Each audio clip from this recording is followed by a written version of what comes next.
ఓం గం గణపతియే నమః. శ్రోతలకు నమస్కారం. మన ఛానల్కు స్వాగతం. గరుడ పురాణం 31వ భాగం, భగవద్భక్తి నిరూపణం, భక్తుల మహిమ తర్వాత భాగం. ఇటువంటి విష్ణు భక్తులే సశరీరంగా శ్రీ విష్ణు పరమపదమును ప్రాప్తించుకోవడంలో సఫలులవుతారు. ఇట్టి పరమ భాగవతులు స్వయంగా విష్ణు స్వరూపులే కాగలరు. విష్ణువే వీరికి పరాయణుడు. ఈ భక్తి అవ్యభిచారిణి అనగా నితాంత సుదృఢము. యజ్ఞికులు అశ్వమేధ రాజసూయాది అత్యున్నత యజ్ఞాలను చేయించినవారు, వేద పారంగతులు, మునిసత్తములు, విద్యాసాగరులు అయినా కూడా విష్ణు భక్తి లేకుంటే సంసారాన్ని, నరకాన్ని తరించలేరు, అనగా దాటుకొని పోలేరు. విష్ణు భక్తులకు ఈ సాంసారిక క్లేశాలంటవు. నరకం ఉండదు. నిర్దయులు, దుష్టాత్ములు, దురాచారులు కూడా పశ్చాత్తప్తులై విష్ణు భక్తిలో సంలగ్నులై శేష జీవితాన్ని గడిపితే వారికి పరమగతి ప్రాప్తిస్తుంది. మనిషి భక్తి భగవంతుడైన జనార్దనుని పట్ల అచలమై దృఢంగా నిలబడిపోతే వానికి స్వర్గము రుచింపదు. ఆ భక్తియే వానికి ముక్తి. ఓయి సౌనక, ఈ సంసారమనే దుర్గమ కర్మ మార్గంలో పరిభ్రమించే మన మానవ జాతికి విష్ణు భక్తి ఒక్కటే ఆలంబనం. అదే విష్ణు ప్రీతికరం. విష్ణు మహిమలను విననివాడు చెవులున్న చెవిటివాడు. విష్ణు సంకీర్తన ద్వారా శరీరం గగ్గురు పొడవని వాడు జీవన్మృతుడే. వీరు ధర్మమార్గ బహిష్కృతులు. ద్విజశ్రేష్ఠులారా, ఎవని అంతఃకరణలోనైతే విష్ణుభక్తి అనే విష్ణుచక్రం దేదీప్యమానంగా తిరుగుతుంటుందో వాడు ఈ సంసార అవాగమన చక్రం నుండి విముక్తుడవుతాడు. మనసులో హరిచింతనము మాత్రమే కలవానికి ముక్తి నిశ్చయము.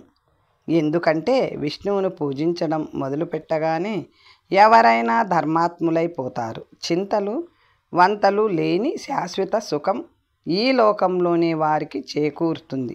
ధర్మార్థ కామాల ప్రభావం వారిపై ఉండదు. ఎందుకంటే పరమ సుఖ రూపమైన మోక్షమే వారి కరతలామలకమై ఉంటుంది. త్రిగుణాత్మికమైన మాయ కూడా విష్ణువుదే. హరిభక్తుల మాయను సులువుగా దాటిపోగా ఇతరుల మాయలో తలమునకలుగా పడి కొట్టుమిట్టాడుతుంటారు. మనోబుద్ధీంద్రియాలలో శ్రీహరి వెలుగుతున్న వానికి యజ్ఞారాధనతో పని లేదు. భక్తి ద్వారానే నారాయణారాధన జరగాలి. మరో సాధనం శ్రీహరిని చేర్చగలిగేది లేదు. విభిన్న ప్రకారాల దానాలు, పుష్ప సమర్పణలు, దివ్యానులేపనాలు విష్ణు ప్రసన్నతను కలిగిస్తాయి. కానీ వీటన్నిటికంటే భక్తికే ఆయన సంతుష్టుడవుతాడు. సంసార అనగా జగత్తు అనే విషవృక్షానికి అమృత సమాన ఫలాలు రెండే పండుతాయి. విష్ణు భక్తి ఒకటి కాగా రెండవది విష్ణు భక్తులతోడి సత్సాంగత్యం.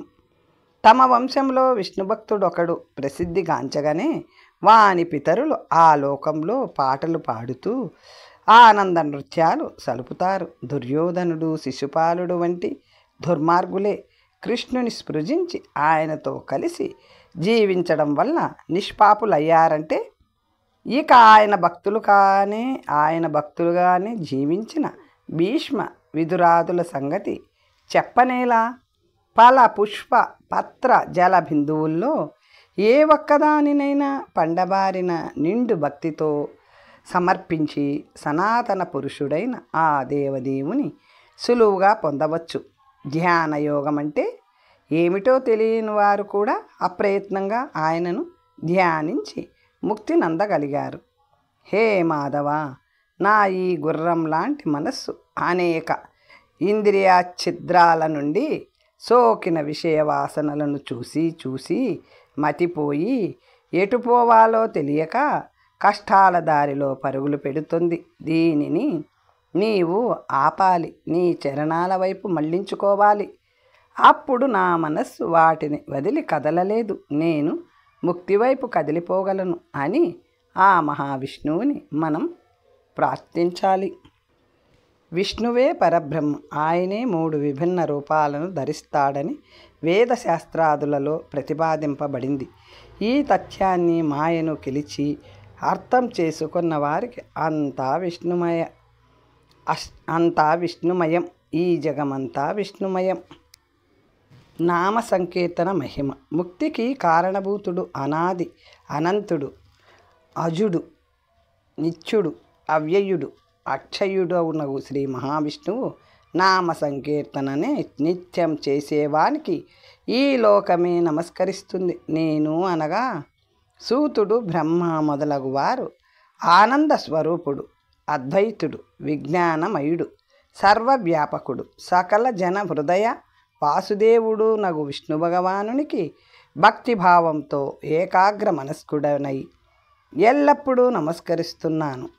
ఈశ్వరుడై ఐశ్వర్యాన్ని పంచుతూ అందరి అంతఃకరణలలో నిత్య నివాసం చేస్తూ అందరి శుభాశుభ కర్మలను వీక్షించే సర్వసాక్షియు పరమేశ్వరుడునైన శ్రీ మహావిష్ణువునకు నా నమస్కారములు.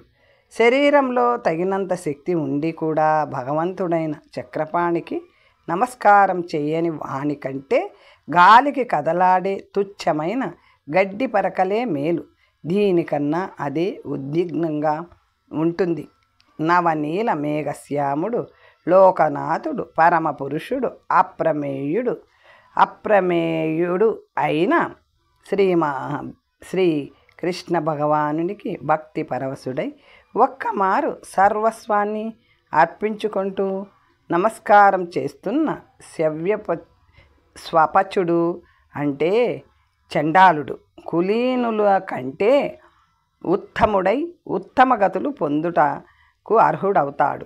100 యజ్ఞాలు చేసినా దక్కని ఫలం నేలపై పడి శ్రీకృష్ణునికి భక్తాశ్రువులు పొంగుతుండగా సాక్షాత్ దండ ప్రణామం ఒక్కసారి చేస్తేనే దక్కుతుంది. ఈ సాష్టాంగ ప్రణామమే సంసార ప్రళయ జలాల్లో మునగని నావలాగా నిలబడి కృష్ణ భక్తుని కాపాడుతుంది, ముక్తిని ప్రసాదిస్తుంది. నమో నారాయణాయ మంత్రస్మరణం ఎంతో సులభం. దాని వలన ఏ పని చేస్తున్నా ఏ పని చేయకున్నా శ్వాసతో బాటుగా స్మరిస్తే చాలు.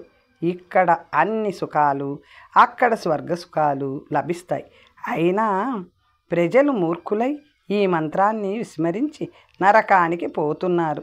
విష్ణు మహిమను గానం చేయాలంటే 1000 ముఖాలైనా చాలవు. 2000 నాలుకలున్నా శేషుడే ఎంత గానం చేసినా స్వామి మహిమలో సహస్రాంశను కూడా చెప్పలేకపోయాడు. వ్యాసాది మహానుభావులే ఆయన లీలలను అనితర సాధ్యంగా చెప్పి కూడా పూర్తిగా చెప్పలేకపోతున్నారు. కాబట్టి ఆయన దయ ఎంత గొప్పదంటే తనను ఒక్కమారు ఆర్తిగా భక్తితో పిలిచినా వచ్చి రక్షిస్తాడు. పులి పంజాలో చిక్కుకోబోతూ చివరి క్షణంలో ఆ పులి శరాఘాతం వల్ల కూలిపోతే రక్షింపబడ్డ లేడి వలె కోరికలు వెంట పరుగు తీసి అలసి అజ్ఞానపు తెరలు తొలగి చివరి క్షణంలో కృష్ణుణ్ణి శరణు కోరినవాడు రక్షింపబడతాడు. తనను తన పరివారాన్ని కూడా మోక్షం వైపు నడిపింపగలుగుతాడు. కలలో కూడా శ్రీకృష్ణ నామస్మరణను చేస్తూనే ఉండే మనుష్యుని పూర్వ అక్షయ పాపరాశి అంతా వినష్టమైపోతుంది. హే కృష్ణ, హే అచ్యుత, హే అనంత, హే వాసుదేవ, నీకు నమస్కారం అని ఆయనను ఎలుగెత్తి పిలిచి నమస్కారం చేసేవాడు యమపురికి పోనక్కరలేదు. పాశముల చేత బట్టి పనికి బయలుదేరుతున్న తన కింకరులతో యముడిలా అంటాడట: దూతలారా, మీరు మధుసూదనుడైన మహావిష్ణువుని భక్తుల జోలికి పోకండి. నేను అన్యజీవుల పాపుల గుంపుకే స్వామిని, వారినే రక్షింపగలను. మీరు వారినే కొని రాగలరు. విష్ణు భక్తులకు స్వామి విష్ణువే. వారి మరణానంతర జీవనాన్ని ఆయనే చూసుకుంటాడు. నామ సంకీర్తన వల్ల కలిగే సుఖం ముందు స్వర్గ సుఖం తుచ్చగా కనిపిస్తుంది. పైగా అది అనిత్యం, క్షయశీలం.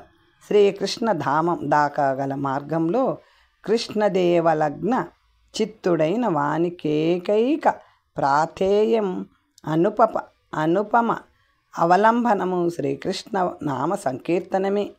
సంసార రూప సర్పదంశ అంటే పాము కాటుకు ఏకమాత్రం ఔషధం శ్రీకృష్ణనామమే.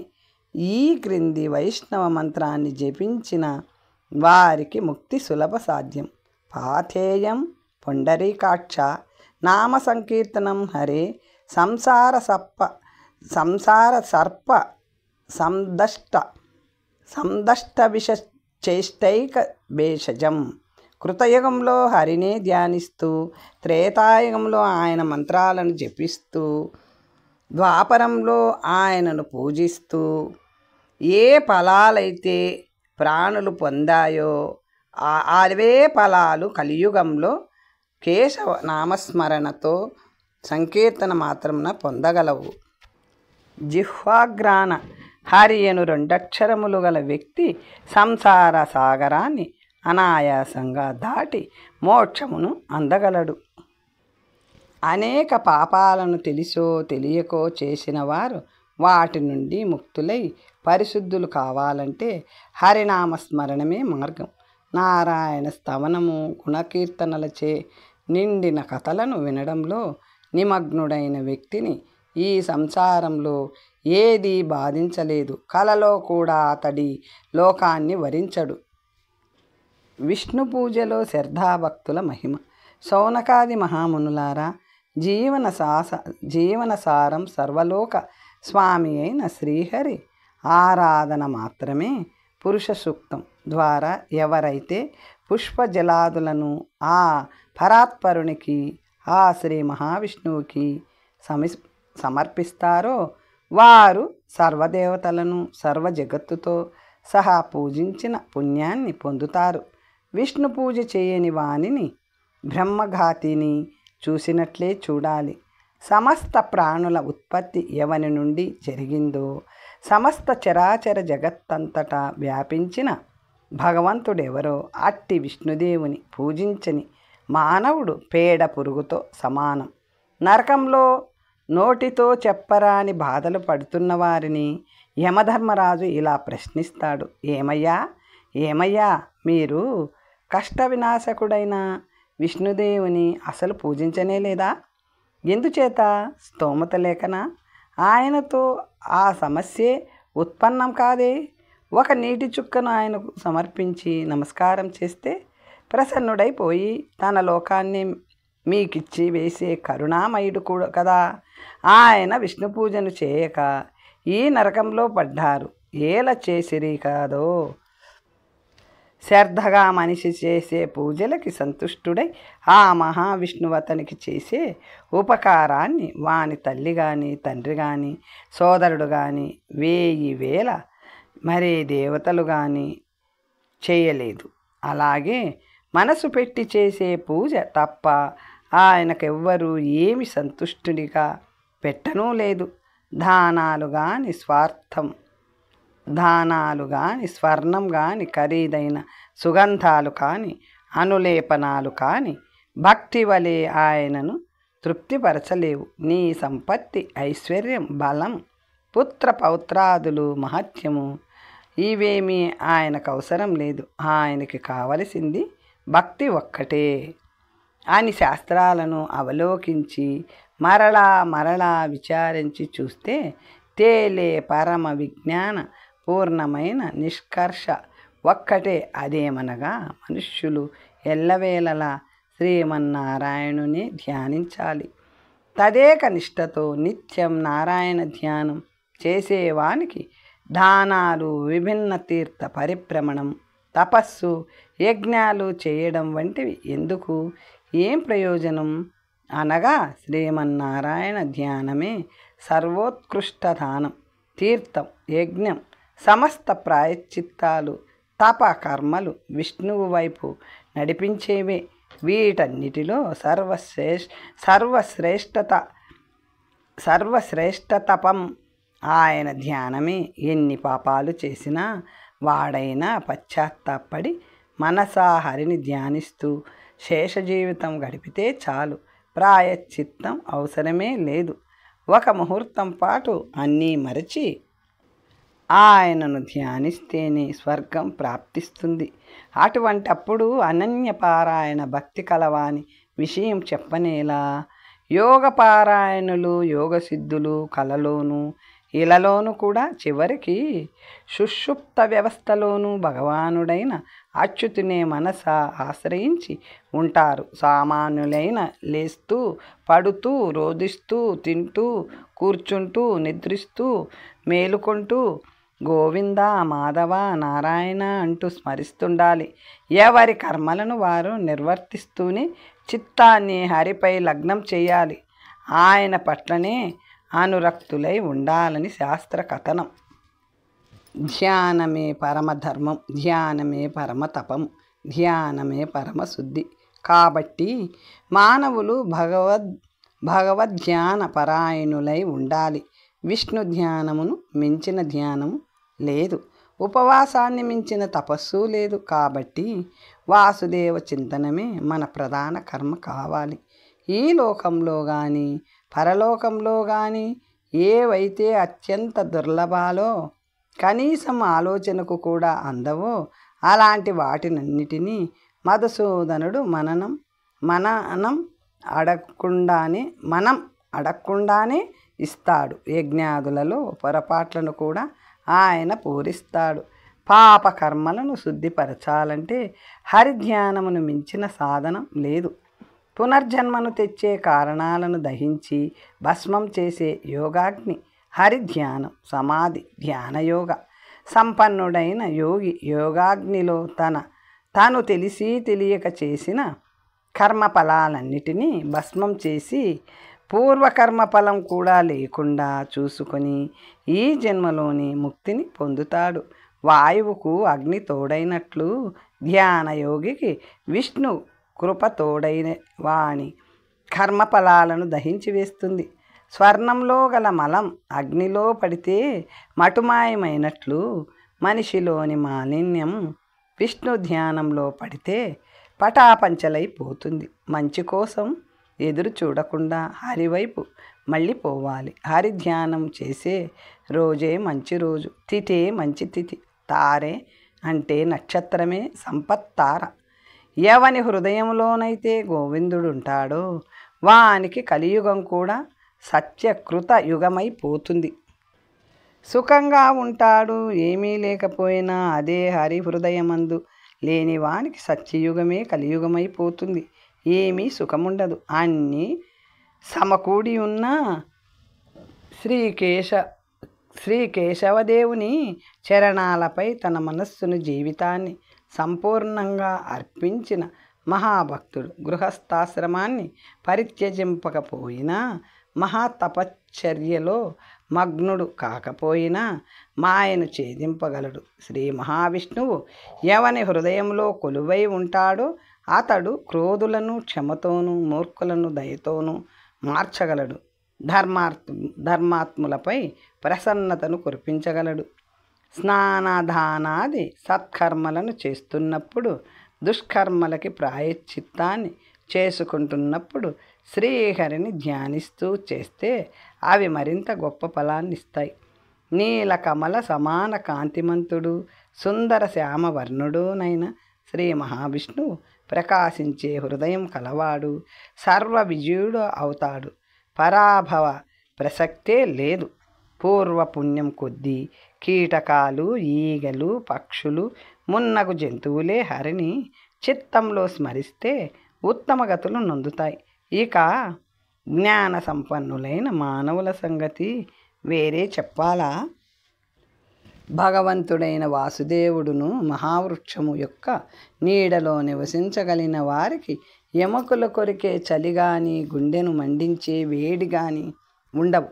ఈ నీడయే ఈ నీడయే మనను నరకం నుండి రక్షిస్తుంది.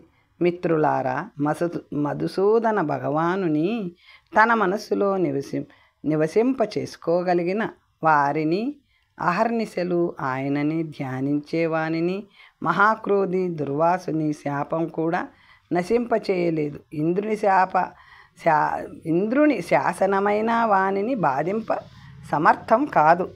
ఎవరితోనో మాట్లాడుతూ, ఆపుతూ, ఇచ్ఛానుసారం అన్యకార్యాలు చేస్తూ కూడా మనసులో నిరంతరం భగవద్విషయక చింతన చేయగలిగితే ధారణ అనే మహాసిద్ధి కైవసమైనట్లే.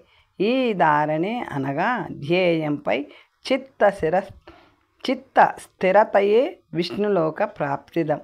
సూర్యమండల మధ్యమంలో స్థిర ప్రకాశంతో వెలుగొందువాడు, కమలాసనంపై కొలువు తీరేవాడు, కేయూర మకరాకృత కుండలలు, దివ్యహారయుక్తుడు, మనోహరిణి అయిన స్వర్ణసుందర కాంతితో విరాజిల్లు శరీర శోభాయుక్తుడు, శంఖచక్రధరుడు నగు విష్ణు భగవానుని అన్ని ప్రాణులు ధ్యానించాలి.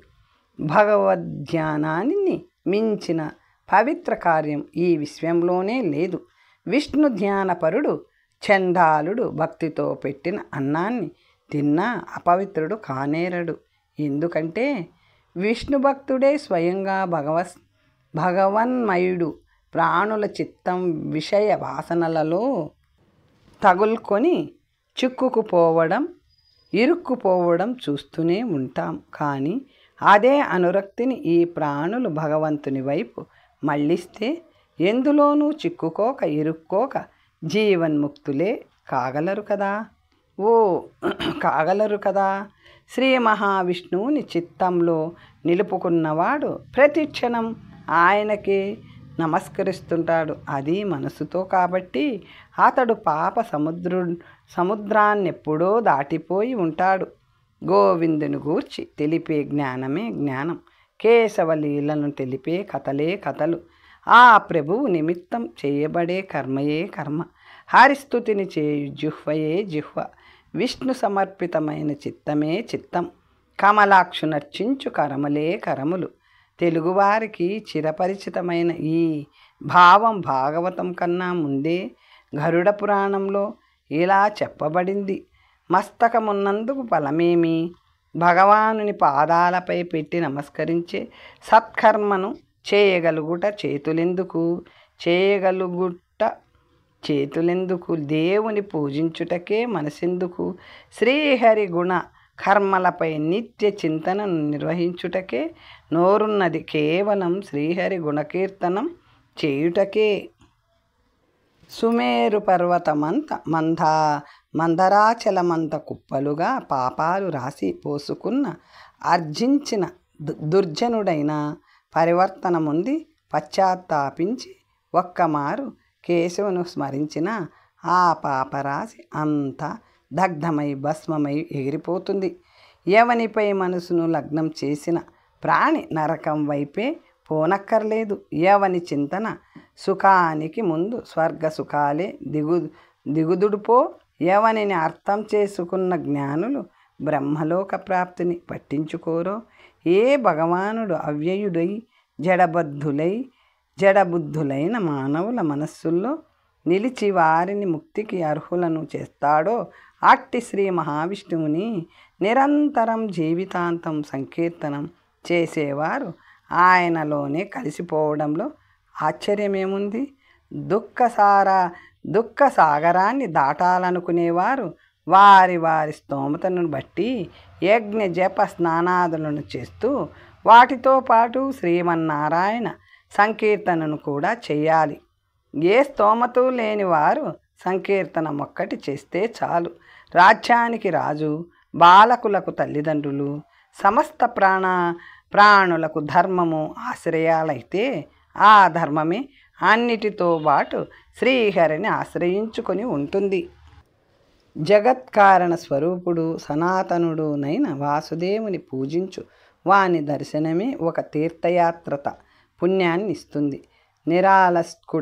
నిరాలస్యుడై బద్ధకం లేనివాడై గోవింద ధ్యానం చేస్తూ నరుడు తన స్వాధ్యాయాది కర్మలను కూడా ఆయనకే సమర్పిస్తూ నిర్వహించాలి. శూద్రుడైన, నిషాదుడైన, చండాలుడైన శ్రీ మహావిష్ణువు యొక్క మహాభక్తుడైతే వాని కుల శీలములతో పని లేకుండా వానిని గౌరవించి నమస్కరించు వారి గౌరవ నమస్కారములను స్వయంగా విష్ణువే స్వీకరించి వారికి నరక బాధ లేకుండా చేస్తాడు. ధనప్రాప్తి కోసం ఒక ధనవంతుని చేరి వానినే స్తుతిస్తూ గడిపే వానికి ధనప్రాప్తి కలుగుతుందో లేదో కానీ మోక్షమును కోరి విష్ణునామ స్మరణ సంకీర్తనాదులు చేయవారికి ముక్తి తప్పక ప్రాప్తిస్తుంది. అడవిలో రేగిన అగ్నికీలలు కర్రను ఇతర ఇంధనాలను దహించునట్లు యోగి హృదయ స్థితుడైన విష్ణువు వారి సమస్త పాపాలను భస్మీపటలం చేస్తాడు. విష్ణువు పట్ల మనకెంత విశ్వాసం ఉంటుందో అంత సిద్ధి మనకి కలుగుతుంది. శ్రీకృష్ణ భగవానుని పుట్టిన దగ్గర నుండి ద్వేషిస్తూ బతికి ఆయననే ఎదిరించి ఆయన చేతిలోనే పోయిన శిశుపాలుని వంటి దుష్టుడే ఆయనను ఎలాగోలాగా నిత్యం స్మరించిన పుణ్యం వల్ల ఆయనలో లీనమైపోయాడంటే ఇక భక్తిభావంతో శ్రీ విష్ణు పరాయణులై నిత్యము ఆయనను స్మరించు వారి సంగతి వేరే చెప్పాలా? ఇక నృసింహ స్తోత్రం తన్మహిమ గురించి తెలుసుకుందాం. శౌనక మహాముని ఇప్పుడు మీకు సాక్షాత్ పరమశివునిచే చెప్పబడిన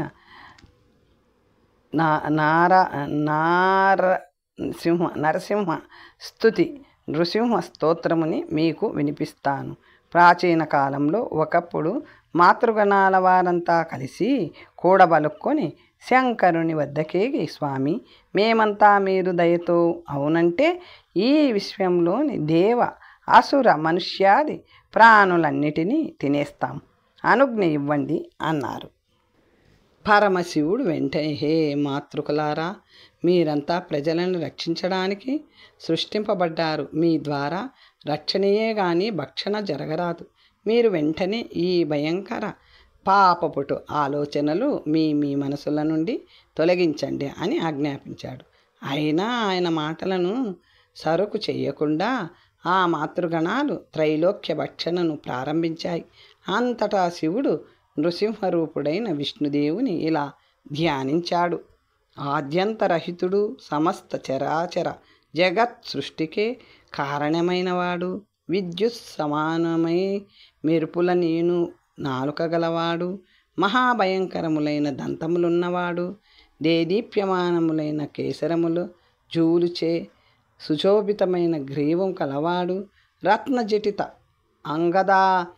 అంగదాలచే కిరీటముచే సోపిల్లువాడు, స్వర్ణకాంతులీను జటలతో మిరుమిట్లు గొలుపు శిరోభాగ విరాజితుడు, స్వర్ణమేకలచే అలంకరింపబడిన నడుము గలవాడు, నీలకమల శ్యామవర్ణ శోభితుడు, రత్నఖచితములైన అందెలు గలవాడు, సంపూర్ణ బ్రహ్మాండ వ్యాపితమైన తేజస్సు కలవాడు, వర్తులాకార రోమాలంకృతుడు, దేవశ్రేష్టతమ పుష్పహారాభిశోభితుడు, విశాల నేత్రుడు నగు నృసింహస్వామిని నేను ధ్యానిస్తున్నాను.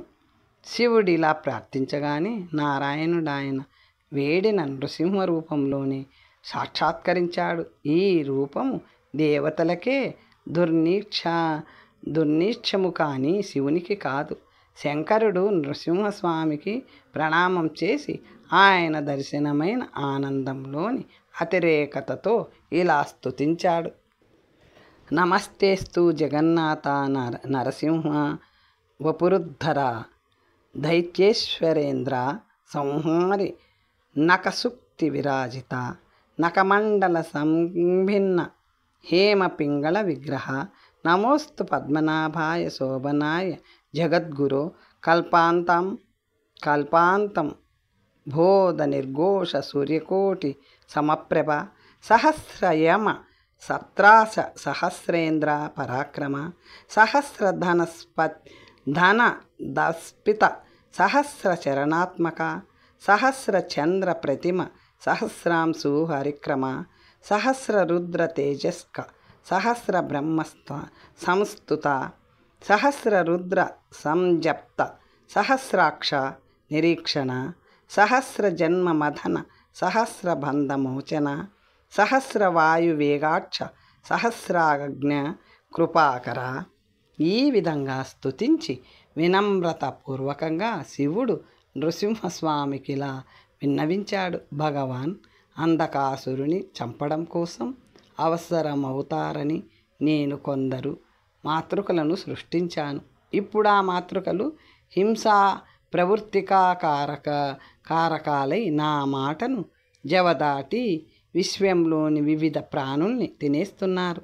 అందుచేత వారిని సృష్టించిన నేనే మరో దారి లేక వారి సంహారానికై మిమ్ము వేడుకుంటున్నాను. వెంటనే నృసింహమూర్తి జిహ్వాగ్రభాగము నుండి సహస్ర సంఖ్యలో దేవీ స్వరూపములతో మహాశక్తులు ఉద్భవించి ఆ మాతృకలన్నిటినీ భస్మం చేసి పారేశాయి. ఈ విధంగా నృసింహస్వామి లోక కళ్యాణ కారకుడైనాడు. ఈ నారసింహ స్తోత్రాన్ని నియమపూర్వకంగా పఠించేవారి సమస్త మనోరథాలను శ్రీహరి నెరవేరుస్తాడు. కనులు మూసుకొని నృసింహదేవుని ఈ క్రింది రూపాన్ని ధ్యానించి చూడగలిగిన వారు దైవ సమానులే కాగలరు. ధ్యాయే నృసింహ తరుణార్కనేత్రం శితాంబుజాతం జ్వలితాగ్ని వక్తం అనాదిమధ్యాంతమజం పురాణం పరాత్పరేశం జగతాం నిదానం. మంచు పొరలను పొగమంచును సూర్యుడు నాశనం చేసినట్టు ఈ స్తోత్రాన్ని భక్తిగా నియమంగా పఠించే మానవుల కష్టాలను పాపాలను నృసింహస్వామి పటాపంచలు చేస్తాడు. కళ్యాణకారి అయిన మాతృవర్గయుక్తమైన నృసింహదేవుని మూర్తిని నిర్మించి దానిని పూజించిన వారి వెంటనే ఆ స్వామి నిత్యము నిలచి రక్షిస్తాడు. తర్వాత వచ్చే భాగంలో మరికొన్ని విషయాలు తెలుసుకుందాం. నమస్తే.